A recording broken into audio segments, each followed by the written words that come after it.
ये कहानी है आइसलैंड के उत्तरी छोर में बसे एक छोटे से गांव की।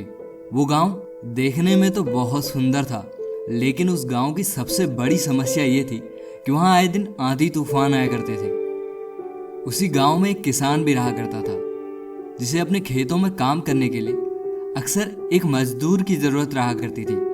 लेकिन ऐसी खतरनाक जगह में काम करने के लिए कोई राजी ही नहीं होता था, जिसके कारण वो किसान बहुत परेशान रहने लगा।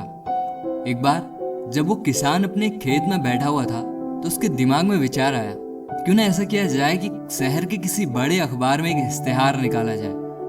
उस किसान ने अगले दिन ऐसा ही किया। वो सुबह जल्दी उठा और शहर की तरफ निकल गया। उसने शहर के सबसे बड़े अखबार का पता लगाया और उसमें एक इश्तेहार दे दिया। जब लोगों ने किसान को वो इश्तेहार पढ़ा तो बहुत सारे लोग किसान के पास काम मांगने के लिए आए।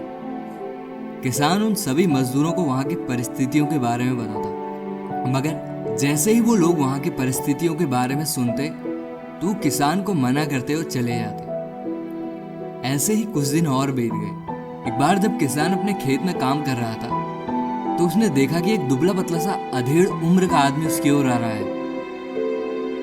वो मजदूर किसान के पास आया और उससे काम के लिए पूछने लगा। किसान ने उस मजदूर को भी वहां के सारे हालातों के बारे में बताया और उसके बाद पूछा कि क्या तुम ऐसी परिस्थितियां होने के बाद भी यहाँ काम करने के लिए तैयार हो? जब उस मजदूर ने यह सुना तो उसने एक बड़ा अजीब सा जवाब दिया।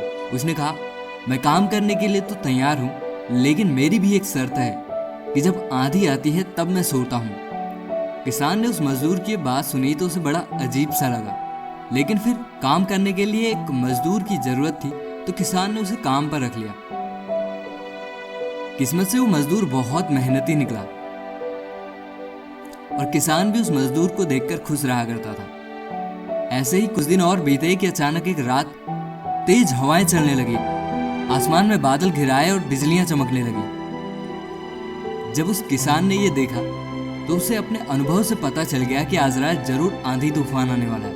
वो किसान दौड़ता हुआ उस मजदूर के पास गया और उससे बोला, जल्दी चलो, हमें खेतों में कटी हुई फसलों को बांधना है और उन्हें तिरपाल से ढकना है। सारी मुर्गियां बाहर है, उन्हें बाड़े के अंदर डालना है और दरवाजे भी बंद करने हैं। मजदूर ने जब ये सुना तो उसने करवट ली और कहा, मैंने आपसे पहले ही कहा था कि जब आंधी आती है तब मैं सोता हूँ।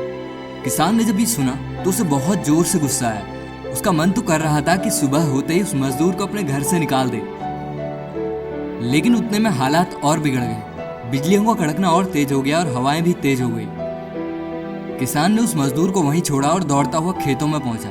लेकिन जब वो किसान उन खेतों में पहुंचा तो उसे बड़ा आश्चर्य हुआ।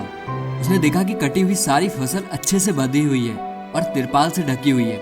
उसकी सारी मुर्गियां बाड़े के अंदर थी और बाड़े के दरवाजे भी कसकर बंधे हुए थे। उस किसान को समझ में आ गया कि आंधी से उसे कोई भी नुकसान होने वाला नहीं था।